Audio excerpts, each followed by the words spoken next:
Alright, hello everyone, my name is Shep, welcome back to the Butcher Circus, and today we are going to be looking at two tournament matches that I have done so far in Group Stage 3. So the first one is going to be against Nodens, and the second one is going to be against Doubao. So for this first match, Flagellant and Men-at-Arms were banned. And where does that leave you? No Flagellant means no DOT teams, no Men-at-Arms, should mean no stress teams, no prot, and so I thought I was gonna run against damage, and then Nodens pulls this out. He pulls out this team with a Crusader, with Pit Fighter's Helmet of Execution, no Man-at-Arms in the team, but he brings full stress and prot, while I bring a Goliath comp, notoriously bad for fighting against protection teams. So I start the match going for a Sound the Crusader to try and stop the Bulwark, and immediately I miss it, and immediately I know I'm gonna lose the match. Now, I'm in the tournament. This tournament isn't about winning or losing, this tournament's about getting points. You get points for fast wins, and you get points for kills. And so what I see here, oh my god, I have Snuff and Finisher on the Arbalist, by the way. Yeah, it's just, I was really expecting Nodens to play something like WD or Halo with Flagellant and Men-at-Arms gone, but he just, he kicked my ass going for this pick, but let's see if I can do something. He gets a crit there with his Houndsary, by the way, no extra accuracy.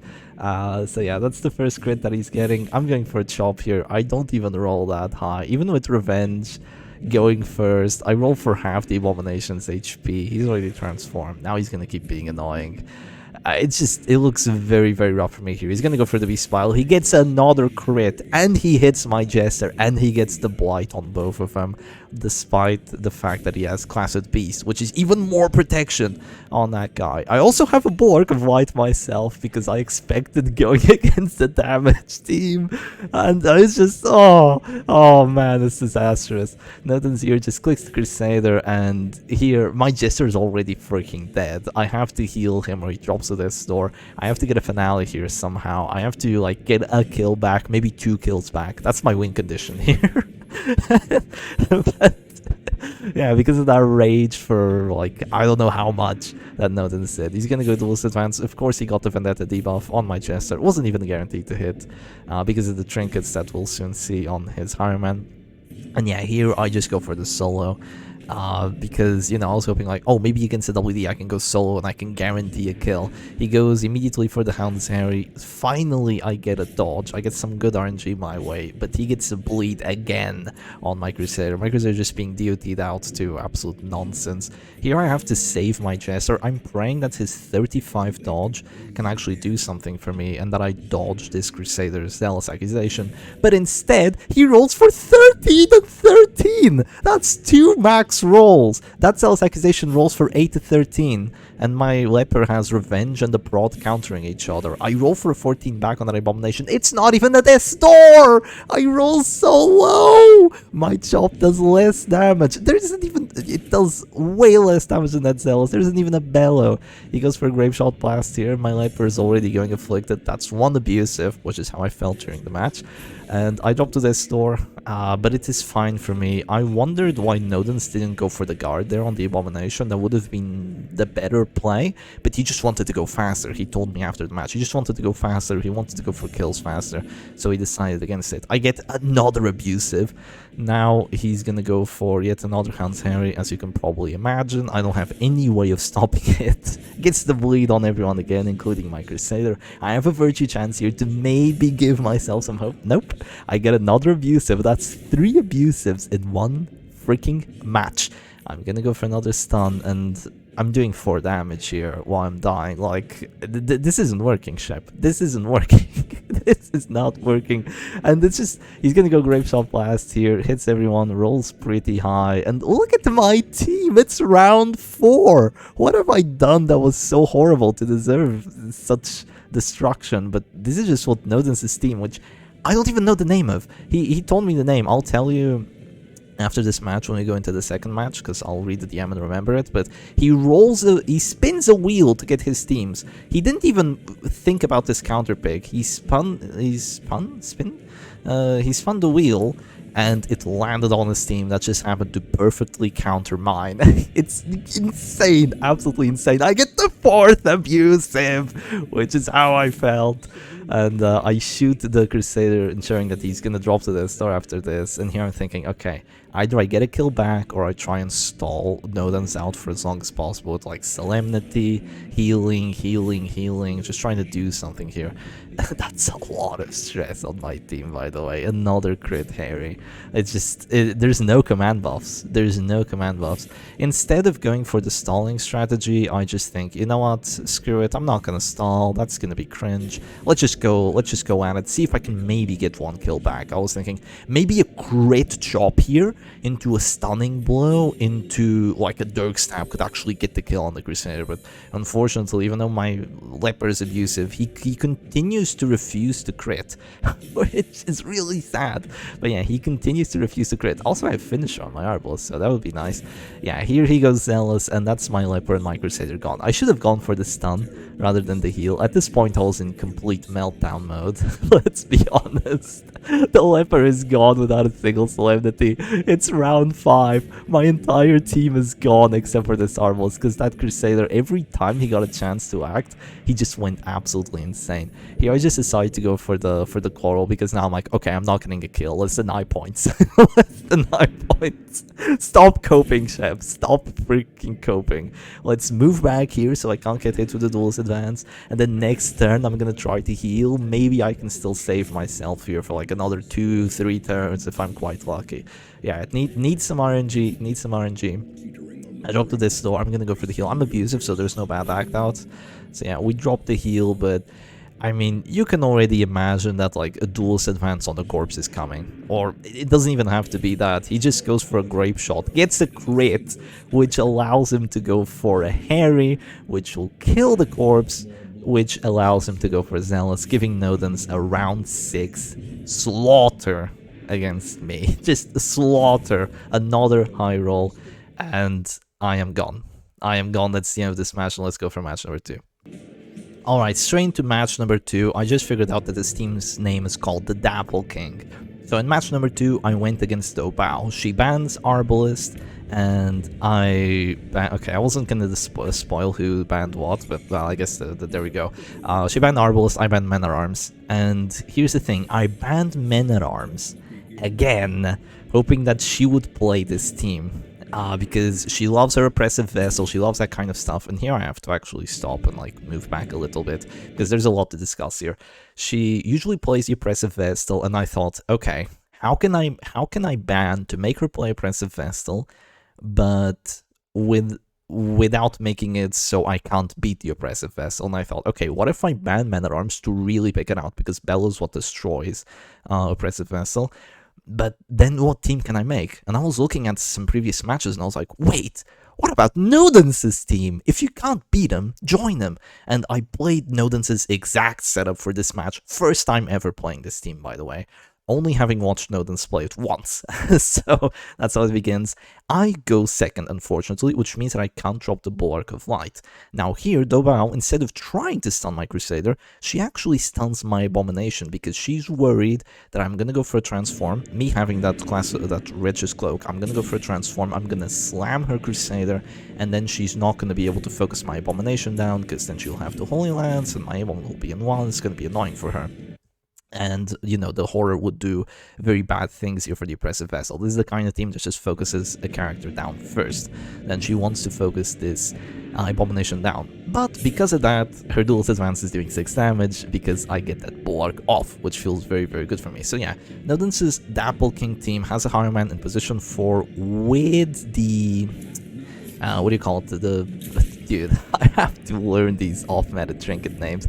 Well, what's the name of that mask? What's the name of that freaking... The Grim Bandana. The Grim Bandana and the Sturdy Buckle, which is just going to give me accuracy, it's going to give me a lot of other stuff. I decided not to go for a duelist advance here, because I figured the only way that I win this match is through Grape Shot, because doing damage here isn't going to be enough. She gets a crit pierce on my Abomination, which really reduces the amount of time I have.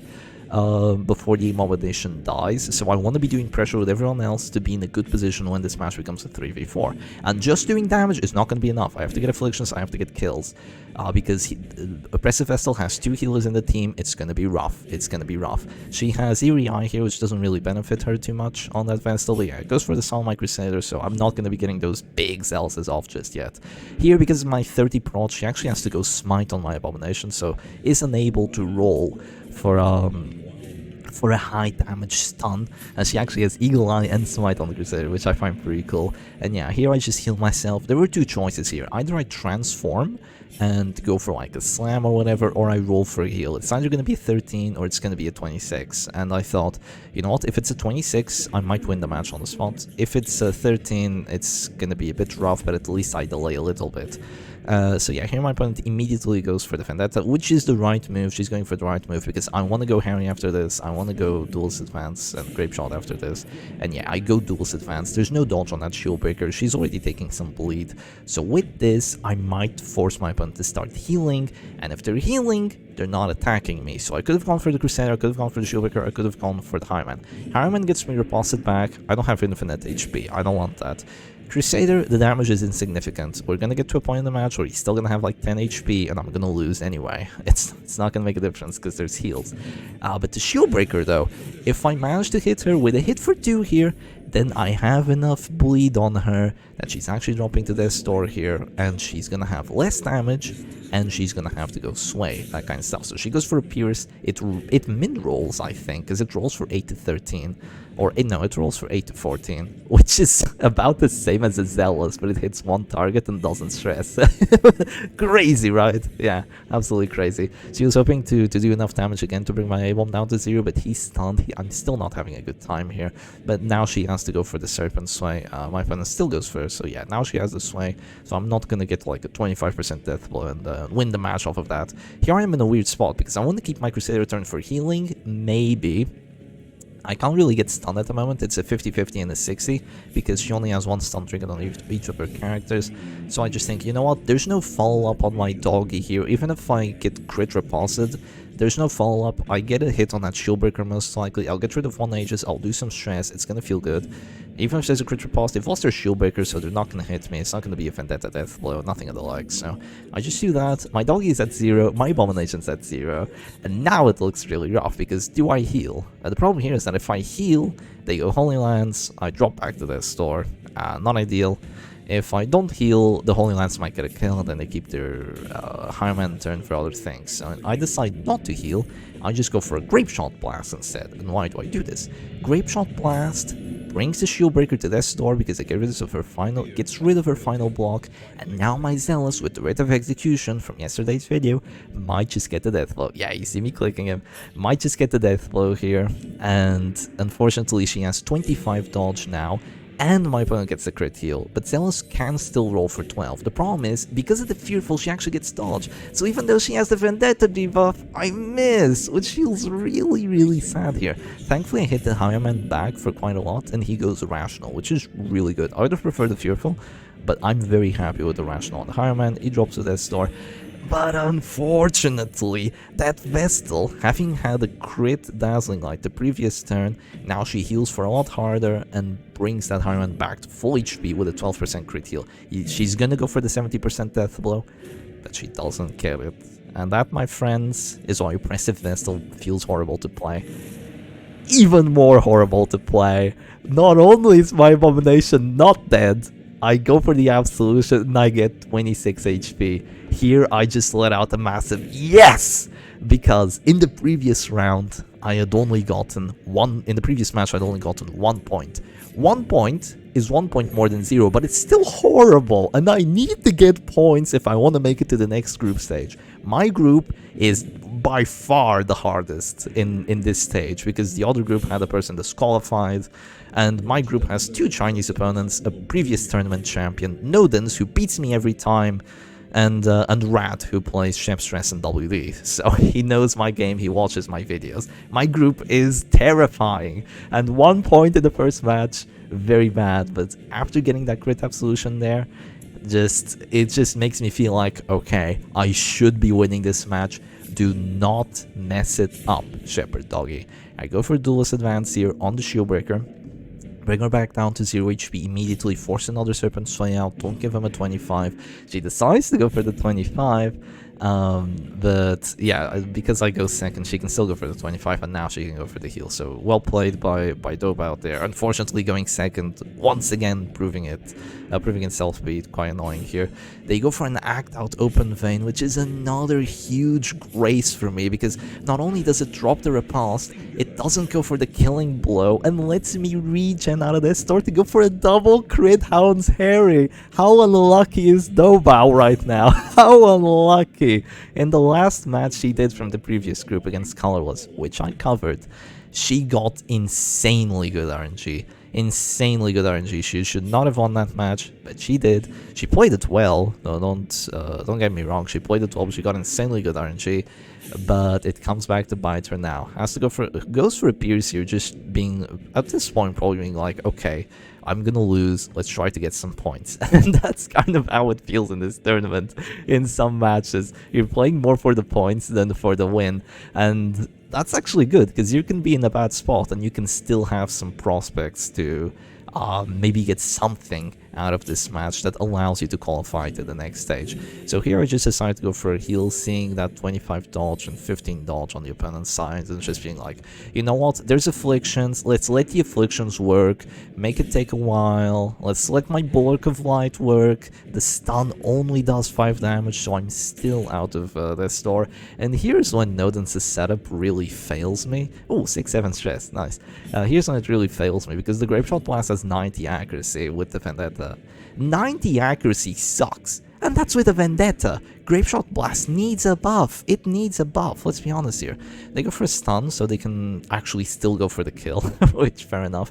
I don't think she has Judgment on her Vestal. I think she has Mace Bash, which I disagree with. I think Judgment is probably the best ability to bring us forth on the Oppressive Vestal, because if you're going down to like a 1v1 at the end with your Vestal, you know, you're probably going to lose the match anyway. Mace Smash isn't going to do the trick. So here I have a very important decision to make. Either I move forward or I pass. If I move forward, I can get stunned immediately. My Hireman has to go Grape Shot, and no, he has to go Duelist Advance again. Then I'm going to go back to position 4. So I just think, you know what, let's just pass, stay in position 4 for now, keep the Riposte up in 3. It probably doesn't make too much of a difference, because I'm going to die here anyway. And after this, my Abomination is, well, I will have to go Duelist Advance once more. My Abomination is going to be dazed. So here I can go for a Zealous. Unfortunately, I missed that Hireman, so I'm trying to go for a quick win. But me missing this Hireman means that he's still going to stay alive. The Horror is going to get countered by a Divine Grace. The HP is going to come right back. If I had hit that Hireman there... Oh, there's another crit heal. If I'd hit that Hireman there, he would have been dead. Let me tell you that. With the Rite of Execution and the Pitfire's Helm and the Death's Door, and maybe the extra strength from the Shieldbreaker dropping to Death's Door and dying, it would have been enough. I go Duelist Advance on this Crusader here, but just this Crusader and this Vestal setup is gonna give my opponent so many stalling opportunities. It feels more like they're going for delaying the match rather than going for points. Which, I mean, fair enough, you can play the match however you want to, but then you're probably only gonna get 1 point out of this. But yeah, she's more. I mean, if you play Oppressive Vestal, you can't expect to get a win within like 5, 6, even 7 rounds. You're gonna get the win by like, at fastest, probably like round 8. So she's going for more like a stable strategy here with the double healing, with the Riposte, and with the Shieldbreaker. But yeah. Unfortunately, something I was unable to punish. Maybe I could have counterpicked harder, predicting the Oppressive Vestal, but you know, I figured that this would be good enough, and that this team could do well. Because I looked at this team and it makes a lot of sense. First time playing it, but it makes a lot of sense. This Crusader and Abomination frontline feels nice. Even if you get pushed with the A-Bomb, you're still transforming, you're still doing good stuff, you know. And your A-Bomb starting in position 2 means that after you transform, you can go for Beast Smiles, you can go for that sort of stuff. Yeah, here unfortunately I only roll for 8. A crit would have been great, you know. But yeah, no such RNG. That's a lot of wishful thinking, Shep. So yeah, Vestal goes masochistic, which isn't too bad for my opponent here. And once again, they can either go for heals or they can start going for stuns. Here they decide to go for the stun, so they're finally going aggressive, trying to get some points back. Here I can either go for a crit manacles on the Higher Man, I can go for a stun, I can go for a bile. I just think, you know what, bile might do 0 damage, let's go for a Sound the Crusader, make sure there's no sustain. In hindsight, I should have transform slammed the Higher Man, because it would have gotten another round of horror through, and it would have brought the Higher Man down to 0 HP, and it would have killed him because of the Class of the Beast. So I'm clearly not as good as Nodens on this team. I don't play Class of the Beast like ever. So yeah, I should have done that, and now my Abomination gets stunned, so that's not gonna happen, unfortunately. I can move back here though and go for a Grape Shot Blast soon, or rather I can go for a PBS and then a Grape Shot Blast the next turn, and it could very well be a triple kill, but it's gonna be like at best a round 9 win, and I'm just seeing the points like go away. But at the same time, I'm feeling happy that this was the, like, in my opinion, this was like the match that I was scared of the most. It's not an opinion, it's a fact. I was scared the most of this match against Doubao, because she absolutely kicked my ass in the previous group stage. It was like an 8-1, an 8-1 in terms of points. The same that happened with Nodens, so let's see if we both qualify, and if I can't give him some retribution for that one. But yeah, they're gonna go for the stun here. My Crusader gets stunned once more, so he might very well die here, unless I get a big Grape Shot now. Or a Transform Slam. Transform Slam still in the cards, but I go for the 80. Unfortunately, I don't get the 80, so the Higher Man stays alive. Would have been really good to get the 80 there, because then he would have died. The Crusader probably would have died from the extra stress, and the Vestal might have died very shortly after from like a stun, a masochistic hit, and I could have won round 9, giving myself an extra point. Unfortunately, not the case. I finally realized that I have Class of the Beast. I go for a Rake here that manages to kill the Higher Man, because Class of the Beast gives you an extra 5 stress on melee hit, which gives the A-Bomb kind of stress in his transformation mode, apart from the horror, which is pretty good. And here, Doubao kind of just goes like, oh, well, match is over, it's round 10, it's not gonna make a difference, let's just heal. I'm not gonna be able to kill anyone, you're not gonna be able to kill me before this round ends, you've already used all your actions. Masochistic, unfortunately, doesn't self-oof, would have given me a fantastic 1 extra point, but yeah, there's just gonna have to be a duelist advance here into a slow burn kill on this Vestal.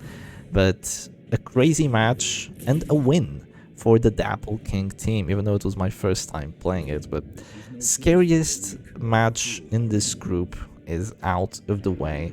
I'm gonna play versus Rat in like 2 hours from now. I'm gonna play versus Mr. D tomorrow, so I'll give you some updates on how that goes. Here comes the duelist advance to do some damage into the Beast Smile to get the heart attack kill on the Vestal, and that's gonna be Shepherd Doggy with 5 points total, because that was a 4-2 in terms of points. So anyway, hope you enjoyed this more analytical view of the matches. Let me know if that's what you like, or if you want me to just play more ladder, do that kind of stuff, or if you actually enjoy this kind of more serious commentary on stuff. But anyway, hope you all enjoyed today's video, and I'll see you again another time. Cheers!